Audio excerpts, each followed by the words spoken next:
자, 투자자 여러분 반갑습니다. 오늘은 제가 이 이수페타시스 관련해서 좀 이야기를 드리려고 합니다. 사실 뭐 이수페타시스 같은 경우도 지금 저점 대비해서 놓고 보면은 진짜 엄청난 상승의 퍼포먼스를 많이 보여주고 있는 상황이죠. 그만큼 이제 반도체 쪽에 대한 부분들이 확실히 작년부터 해서 열풍이 꾸준하게 이어지고 있는 상황이죠. 자, 근데 최근에 사실 이제 박스권을 그려 나가고 있는 상황에서 살짝의 눌림 조정이 조금 나와주고 있는 모습이긴 하거든요. 자, 근데 일단은 수급을 놓고 보니까 최근에 개인들이 사거래 연속 사고 있고요. 외국인이 사거래 연속 팔고 있네요. 기관이 3거래를 연속 팔고 있고요. 근데 반대로 금투가 3거래 연속 사고 있습니다. 자, 금투 물량을 제가 보기에는 조금 집중하시는 게 맞을 것 같아요. 이 금투 쪽이랑 투신 쪽 물량. 자, 여기 물량 같은 경우는 여러분들 반대로 기관이나 외국인도 물론 단기 성향에 대한 투자의 물량이 물론 있긴 하겠지만 보통 금투랑 투신 같은 경우는요, 대부분 가치 투자 성향이 거의 없어요. 그러니까 쉽게 말하면 프랍 트레이더 성격이 강하다라는 거죠. 그러니까 우리처럼 데이 트레이딩 성격. 그러니까 뭐 저는 뭐 데이 트레이딩은 아닙니다. 근데 대부분 개인 투자자분들은 내가 매수한 종목 빠르게 수익 나는 거 좋아하잖아요. 보통 그런 성격들이 금투, 투신 쪽이라 보면 되는데 지금 이쪽에 보시면은 누적순 매수량이 생각보다 많이 가지고 있는 상황이죠. 자, 근데 조정이 나왔음에도 불구하고 금투나 투신의 물량이 여전히 쌓이고 있다라는 부분들은 우리가 주목을 해볼 필요성이 있다라는 겁니다. 왜냐하면 아직 추세가 깨진 라인은 없거든요. 그러니까 조정은 분명히 나올 수 있어요. 왜냐하면 주가가 상승이 강하게 들어왔기 때문에 추세만 깨지 않고 조정이 나오면요. 오히려 이런 자리가 맥점 자리가 될 수 있겠죠. 매수 맥점 자리. 그런 다음에 다시 반등 기조. 자, 그러면 이제 중요한 부분들은 뭐죠? 이 반등이 들어올 때 과연 어떤 재료 혹은 어떤 모멘텀 혹은 뭐 공급 계약 아니면 어떤 뭐 MOU 뭐 이제 기타 등등등 뭐 이런 부분들의 재료가 이제 부각이 돼야겠죠. 자, 그러다 보니까 이제 보통 이렇게 시장이 좋을 때는요. 저는 좀 투자 전략 자체를 좀 다르게 봅니다. 시장이 안 좋을 때는 차트에 대한 비중을 조금 높게 보고요. 반대로 이제 시장이 좋을 때는요. 차트 비중을 좀 살짝 낮게 봐요. 그럼 뭘 높게 보냐면 시장이 지금처럼 이렇게 좋을 때는 차트 비중을 좀 낮게 보고요. 이 기업의 펀더멘탈을 분석해요. 그러니까 이 기업이 뭐하고 앞으로 어떤 기대감을 가질 수가 있고 또 어떤 모멘텀 혹은 어떤 부분들의 주가가 시너지를 낼 수 있는지 이런 부분들을 본다는 거죠. 그래야만이 사실 내가 매수를 잘못해도 이렇게 눌리는 구간에서 손절매 이런 부분들의 잘못된 판단을 안 할 수가 있는 겁니다. 왜냐하면 내가 이수페타시스에 대해서 정확하게 알고 있으면은 오히려 눌리면은 그게 반대로 뭐가 돼요? 기회가 될 수가 있기 때문에 확실한 기업의 펀더멘탈을 알고 있는 게 더 중요하다. 이것도 여러분들이 꼭 알고 계시는 게 저는 좋다라고 좀 말씀을 드리고 싶어요. 자, 그래서 이수페타시스 관련해서 뭐 최신 이슈들을 제가 한번 체크는 해봤거든요. 근데 최신 이슈는 딱히 없습니다. 뭐 지금 2주 전에 나왔던 부분들이 기판을 좀 뭐 만들어 주세요라는 부분들, 빅테크들이 지금 회사 앞에 뭐 줄 섰다라는 부분들 이야기. 그러니까 이 말이 무슨 말이냐면 AI가 이제는 뭐예요? 옛날에는 단순히 그냥 학습 단계에 머물렀다라고 하게 되면요. 지금 추론 단계로 진화를 했죠. 자, 추론 단계로 진화를 한다라는 것은 광범위하게 지금 확장이 되고 있다라는 겁니다. 자, 그러면은 이 AI의 빅테크 기업들 같은 경우는요, 그만큼 메모리 수요를 높여야 돼요. 메모리 수요를 높여야 되다 보면은 당연히 이 중간에 들어가는 부분들이 뭐죠? 우리가 잘 알고 있는 HBM의 수요죠. 이 HBM 수요가 늘어난다는 것은 상대적으로 메모리 수요가 늘어난다는 소리가 되는 겁니다. 그러다 보니까 당연히 이 기판의 수요가 늘어날 수밖에 없는 거죠. 그러니까 근데 지금 빅테크 기업들이 이 기판이 부족한 병목 현상을 느끼고 있다라는 거죠. 그러니까 이제 이런 자극적인 기사들이 나오는 겁니다. 자, 그래서 여기 보시면 제가 아까 말씀드렸던 부분들이 이거죠. 추론 기능이 강화가 되고 있다라는 거. 왜냐면 지금 여러분들 흔히 주변에서도 놓고 보면요. 이런 이야기 많이 듣죠. 바이브 코딩. 옛날에는 이 코딩 솔직히 접근하기도 힘들었잖아요. 왜냐하면 코딩에 대한 기술력이 없거나 학습이 없는 사람들은 접근을 하지도 못했습니다. 근데 지금은 어때요? 단순히 그냥 내가 AI를 통해서 혹은 AI 에이전트, 비서를 통해서 어떤 명령어 프로세스만 입력을 해도요. 지금은 뚝딱 앱을 만드는 그런 시대예요. 터미널에 접속을 해가지고 어떤 프로세스를 조금 더 정교하게 입력을 하면은 그만큼 앱에 대한 정교화도 만들 수 있고, 그러니까 지금은 이런 시대라는 거죠. 그러면 결국 그에 따른 모델도 업그레이드가 돼야 되다 보니까 결국에는 이런 병목 현상이 일어날 수밖에 없는 거죠. 그러면 이게 기판 업체들도 마찬가지고 SK하이닉스도 마찬가지고 현재적으로 시간이 지날수록 어떤 과제들이 남냐면 캐펙스 투자에 대한 부분들의 과제가 낮겠죠. 왜냐하면 공장을 계속 늘려야 돼요. 그 수요를 따라가야 되니까. 그러면 이제 여기에 따른 일회성 비용이 또 들어가겠죠. 일회성 비용이. 왜냐면 이제 공장에 투자를 해야 되잖아요. 근데 이 공장에 우리가 알고 있듯이 뭐 만 원, 뭐 100만 원, 1000만 원 들어가는 거 아니잖아요.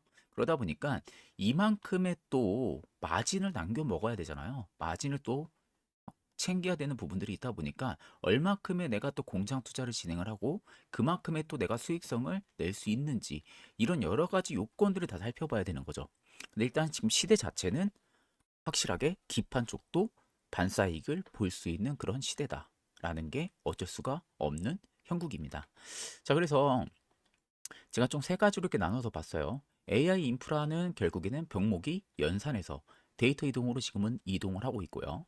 특히 HBM4급의 서버 확산, 그리고 초고다층의 MLB 공급 부족 현상이 일어나고 있는 상황이죠.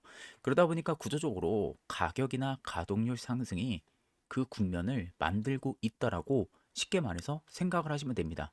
MLB에서는 이미 뭐 최강자라고 볼 수가 있겠죠. 이스페타시스는. 자, 그래서 작년 잠정 실적 기준으로 놓고 보면요. 매출이 지금 1조가 살짝 넘어섰죠. 영업이익이 2,100억 원 정도 나왔고요. 자, 그럼 이건 우리가 어떻게 볼 수 있냐면 이미 이익 레버리지를 확인을 한 겁니다. 돈을 벌고 있는 것을 확인을 한 거죠. 실제적으로. 기대감이 아니라 숫자가 찍히고 있다라는 거죠. 자, 그러면 올해 상반기는 AI 가속기용의 MLB 물량이 매진 상태예요, 지금. 이미 다 팔렸다라는 거죠. 상반기까지 만들어 놨던 물량들이 예약이 다 꽉 찼다라는 겁니다. 그러니까 아까 그 뉴스 보셨죠? 그 뭐 빅테크 기업들이 공장 앞에 뭐 줄 섰다. 그런 말들이 이런 것이 나오는 거예요. 이미 매진. 더 이상 살 수가 없는 거죠. 그러면 이제 기업들 입장에서는 더 만들어야 되는데 생산 설비 라인이 없는 거예요. 그러다 보니까 캐펙스 투자를 해야 되는 거고. 근데 그게 공장이 하루 만에 뭐 꼭딱 만들어지는 부분들이 아니죠.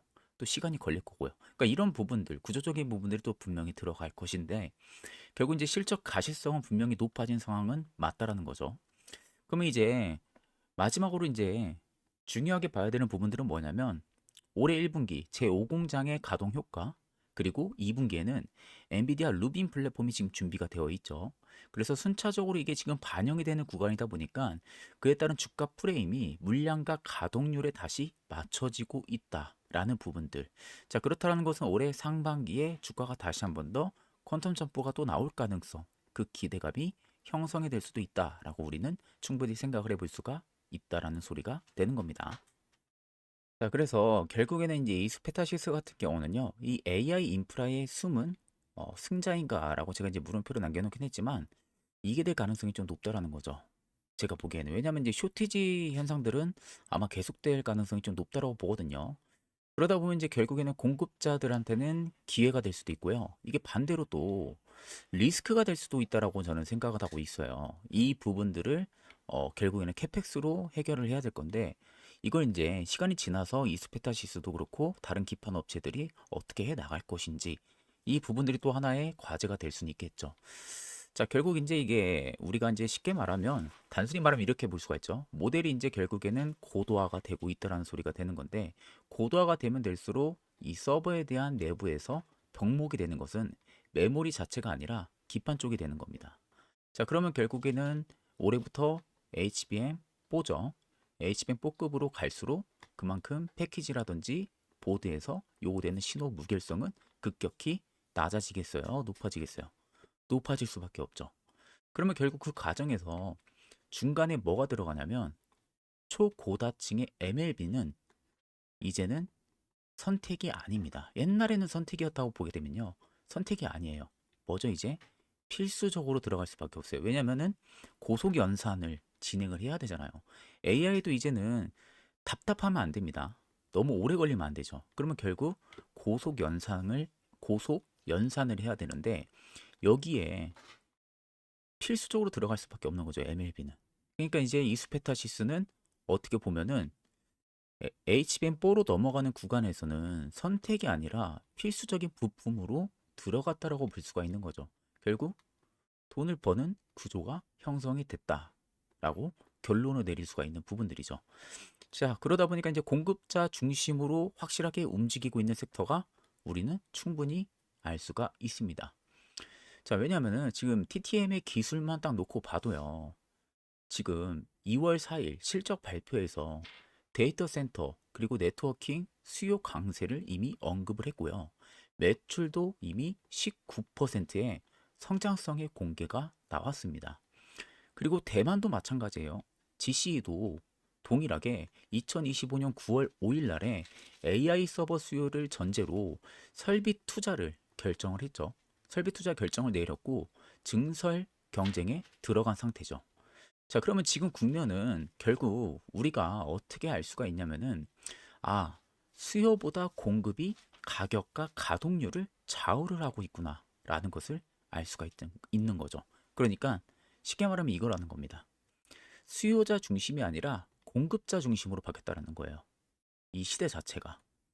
그러니까 돈을 주고 사는 사람이 답이 아니라 을이 되는 상황이 된 거죠. 물건을 파는 사람이 갑이 되는 상황이 된 거고요. 그런 판국이 된 거죠, 지금이. 그러다 보니까 결국에는 나중에는 추후에 어떻게 될 수 있냐면 단가 싸움도 일어날 수가 있겠죠. 단가 경쟁. 왜냐면 이제 필요로 하는 사람들은 예를 들어서 나는 1,000원에 사고 싶은데 공급자가 1,000원에 안 팔아요. 나는 근데 1,000원에 사고 싶어. 근데 다른 빅테크 기업이 나는 10,000원에 살게요. 근데 또 간을 봐. 그랬더니 누가 여기서 10만 원에 산대요. 여기다가 또 팔 수도 있는 거죠. 그러니까 이런 식으로 돈을 벌 수 있는 구조가 형성이 된 거예요. 그게 지금 이스페타시스의 위치이기도 하고 다른 기판 업체들의 위치이기도 한 거죠. 자, 그래서 작년 실적을 딱 놓고 보면요. 우리가 알 수 있는 부분들이 뭐냐. 자, 일단 아래 보시면 하나증권에서 목표가를 16만 원을 내놨죠. 16만 원을 내놓은 상황이고요. 여기에 따른 핵심 근거를 뭘 내놨냐면 MLB의 쇼티지를 이야기를 했어요. MLB 쪽에 쇼티지 현상이 일어날 것이다. 결국 수요가 부족해질 것이다. 그 이야기죠. 자, 그러면서 지금 딱 우리가 실적만 봐도 알 수 있는 부분들이 뭐냐면 2024년 실적입니다. 2025년 실적이에요. 그리고 이게 2025년 4분기 실적이에요. 자, 누가 봐도 매출이 점프한 게 보이고요. 영업이익이 반 이상 올라간 게 보이죠. 근데 4분기만 해도 매출이 이 정도 올라갔어요. 영업이익이 2024년 전체 1년의 영업이익 부분에 거의 분포치를 차지를 합니다. 1분기 만에. 그러니까 쉽게 말하면은 단기 실적 우려가 해소가 됐다라는 해석이 붙은 거죠. 왜냐면 전년 대비 이미 무려 120%가 증가를 한 거예요. 그럼 이제 아, 얘네 진짜 돈 벌고 있구나. 이게 증명이 된 거죠. 옛날에는 기대감으로 올랐다라고 하게 되면 이젠 돈을 벌고 있는 게 증명이 된 거예요. SK하이닉스처럼. 그런 상황인 거죠, 이스페타시스가. 그래서 연간 숫자로만 딱 놓고 봐도요. 방향이 이미 뚜렷하게 나와 있다라고 보시면 됩니다. 아까 제가 이거 실적치 계속 말씀드렸지만 이게 결국에는 수요 변수보다도요. 이 수익성이 어디까지 유지가 될 수 있느냐. 거기 쪽에 이제 프레임이 계속 맞춰지겠죠. 그럼 이제 결국 중요한 부분들은 이스페타시스가 상반기에 물량을 얼마나 빠르게 예약이 되고 또 그것을 실제로 얼마나 소화를 시키느냐. 그쪽에 좀 달려 있다라고 볼 수가 있는 부분들입니다. 자, 그래서 일단 사업 구조는 세 가지 축으로 좀 볼 수가 있겠죠. 첫 번째는 AI 가속기 쪽의 MLB, 그리고 두 번째가 네트워크 인프라, 세 번째가 제5공장의 가동. 세 가지로 볼 수가 있는데, 자, 누가 봐도 MLB 쪽의 매출이 거의 60% 가깝게 차지를 하고 있고요. 네트워크 인프라가 32% 정도요. 제5공장이 가동하게 되면요, 35% 정도의 생산 능력이 증가를 하게 됩니다. 그러니까 기존 대비 35%의 물량을 더 만들어낼 수가 있다라는 거죠. 쉽게 말하면. 자, 그러다 보니까 지금 사실 이게 가장 팩트인 거죠. 팩트는 AI 가속기 MLB 이쪽에 지금 쇼티지 현상이 일어날 것이라고 하나증권에서도 리포트를 내놓은 거고요. 자, 그럼 결국 이게 커진다는 것은 인프라도 같이 동반 상승이 나올 수밖에 없는 거죠. 왜냐하면 라우터 교체는 당연히 일어날 수밖에 없는 거잖아요. 오공장도 결국에는 가동이 할 수밖에 없고요. 이 세 가지 축이 동시에 같이 움직일 수밖에 없는 그 축으로 나올 수밖에 없는 상황인 거죠.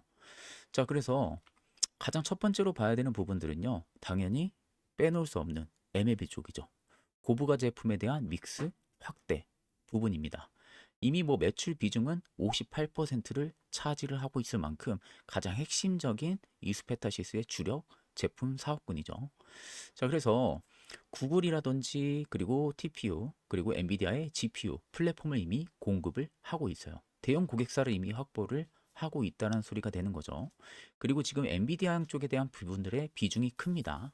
그리고 30층 이상의 고부가 제품 믹스가 이미 확대가 되면서요. ASP가 또 올라가는 구간까지도 와 있어요. 그럼 말은 즉슨 제품이 고도화가 되어 있다는 소리가 되는 거죠. 그러면 이제 자연스럽게 얘네들끼리 서로 전쟁하고 있잖아요. 주요 빅테크 기업끼리 누구 AI가 더 좋냐 하면서 계속 전쟁을 하면서 AI 에이전트 쪽에 대한 부분들의 모델을 업그레이드를 진행을 합니다. 그러면 결국 그에 따른 속도도 계속 향상을 시켜야 될 거고요. 연산에 대한 부분들도 정밀하게 만들어야 되죠. 그럼 당연히 가속기도 계속 들어갈 수밖에 없습니다. 그럼 당연히 반복 주문 현상이 일어날 수밖에 없죠. 이 순환매 구조 자체가 시간이 갈수록 폭발적으로 상승을 할 수밖에 없는 그 형식적인 구조를 가지고 있다라고 보시면 되겠죠. 자, 그리고 두 번째는 뭐냐면 이 네트워크 인프라 쪽인데 이거 같은 경우도 마찬가지예요. AI 서버의 연동적인 투자에 대한 부분들에 제가 간판을 딱 가지고 왔는데 이 말은 32% 정도의 매출을 차지를 하고 있습니다. 자, 그래서 시스코, 아리스타를 중심으로 스위치 라우터 교체 수요를 이미 받고 있는 상황이에요. 핵심 고객층이 이 정도라고 보시면 됩니다. 자, 그래서 이게 결국에 AI 서버 연동 투자와 함께 움직이는 건데 교체 사이클 자체가요. AI 서버가 확장이 되면서 네트워크 장비도 같이 업그레이드가 돼요. 그러니까 서버가 확장이 되면은 같이 교체를 해줘야 됩니다. 그러다 보니까 어떻게 보면은 장기적인 캐시 플로우로 이어질 수가 있고 반복적인 매출 효과가 나올 수가 있죠. 왜냐하면 인프라 투자는 계속해서 진행이 될 수밖에 없잖아요. 인프라 투자가 계속 진행이 된다는 것은 교체 사이클 수요가 같이 맞물린다는 거잖아요. 그러다 보니까 당연히 안정적인 수요가 확보가 될 수밖에 없어요. 자, 그럼 벌써 이 두 가지만 해도 여기서 32%, 여기서 거의 60%예요. 82%가 이 두 가지에서 나옵니다. 이스페타시스는 수익성이. 그러면 이미 돈을 벌 수밖에 없는 그런 구조가 형성이 됐다라고 볼 수밖에 없는 거죠. 쉽게 말하면. 자, 그럼 또 여기에 뭐가 있냐? 제5공장이 본격 가동을 앞두고 있는 상황이죠. 이거 가동하게 되면요. 지금 기존에 있는 생산 능력 대비 캐파가 35%가 확대가 됩니다. 자, 그러면 기존 대비 35%가 늘어나기 때문에 고다층에 대한 수율 안정화가 이 이익률을 떠받치는 구조가 될 수가 있는 거죠. 증설 효과만 놓고 봐도요. 안정화가 OPM을 유지를 시킬 거고 쇼티지 환경에서 물량을 선점을 할 수 있는 기득권을 확보를 할 수가 있는 거죠. 이스페타시스 입장에서는. 그러면 자연스럽게 경쟁 우위에 쓸 수밖에 없는 거죠. 왜냐하면 증설이 먼저 완료를 한 업체이다 보니까 그만큼 물량에 대한 주문이 빠르게 들어올 것이고요. 그리고 고다층 MLB 기술력으로서 이미 진입 장벽을 형성을 한 기업이고 신규 칩셋에 대한 대응 속도도 다른 기업들 대비해서 속도가 빠를 것이고 그러다 보니까 중요할 수밖에 없는데 이게 오공장 가동까지 얼마 안 남았다라는 게 팩트인 거죠. 지금 상황에서는. 그러니까 지금 눌릴수록 저는 굉장히 좋은 기회를 주지 않을까? 개인적으로 저는 그렇게 좀 생각을 합니다. 그래서 올해 주요 모멘텀을 여러분들 좀 체크를 하게 되면요. 1분기 때 가동 효과 본격 반영이 되기 시작을 하죠. 오공장. 자, 그러면서 분기 최대 이익을 기대를 해볼 수가 있습니다. 그리고 2분기 때는 뭘 기대해 볼 수 있냐면 엔비디아 차세대 GPU인 루비 플랫폼용 시제품 이 승인과 양산 준비가 진행이 되는 시점, 그리고 하반기에는 구글 TPU 8세대와 신규 칩셋의 MLB 공급 계약, 가시아가 다음 트릭으로 이어질 가능성이 매우 크다라는 거. 자, 그러다 보니까 하나증권이나 메리츠증권에서 목표가를 16만 원 컨센서스를 형성을 시켜 놓은 상황인 거죠. 올해가 이수페타시스의 어떻게 보면 굉장히 주요한 해가 될 수도 있고 모멘텀도 굉장히 짱짱하게 있다라고 볼 수가 있는 거죠. 그러다 보니까 최근에 금투나 그리고 투신 쪽에서 물량을 모아가는 부분들도 지금 모멘텀이 좀 빠르게 당겨져 있는 상황이잖아요. 아마 이런 부분들을 보고 지금 매수를 하고 있을 가능성도 우리가 체크를 해야 됩니다. 그래서 제가 여러분들한테 항상 말씀드렸던 부분들이 그거예요. 차트에 대한 비중을 너무 높게 보면 이런 부분들을 여러분들이 체크를 못 해요.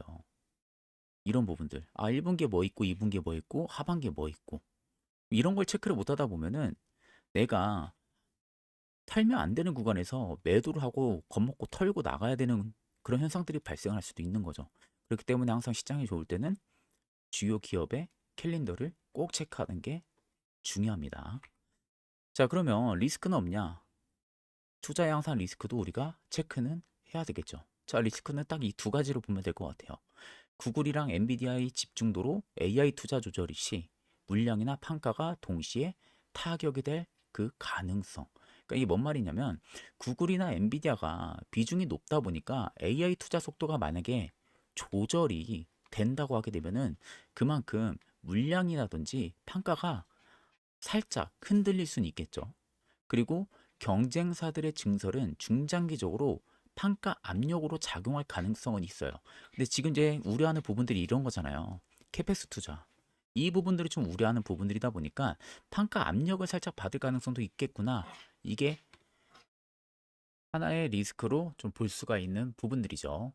자, 다만 이제 뭐 리스크 부분들 그렇게 크지는 않습니다. 중요한 부분들이 이런 거죠. OPM을 확인을 해야 되고요. 2분기 때 루빈의 추가 주문, 하반기 때는 신규 계약. 이게 더욱더 중요하다라는 거. 일단은 쇼티지 환경이고요. 그에 따른 증설 선점 업체가 물량을 분명히 확보를 할 거고, 그러면 당연히 OPM은 유지가 될 거고요. 시나리오도 현재 더 설득력이 크다라고 저는 생각을 합니다. 그렇기 때문에 오히려 눌릴수록 기회를 줄 가능성이 높다. 이렇게 접근을 하는 게 현 시점에서는 더 바람직하지 않을까 그렇게 바라보고 있습니다. 그렇기 때문에 아마 이수페타시스 관련해서는 추가적인 재료가 나오게 되면은 그때 또 영상으로 좀 말씀을 한 번 더 해드릴 예정이니까 구독이랑 좋아요도 꼭 한 번쯤 여러분들 눌러주시고요. 알림 설정도 한번 기본으로 해주시면 될 것 같습니다. 그래서 오늘 이수페타시스 관련한 분석 영상은 여기서 좀 마무리하도록 하겠습니다. 감사합니다.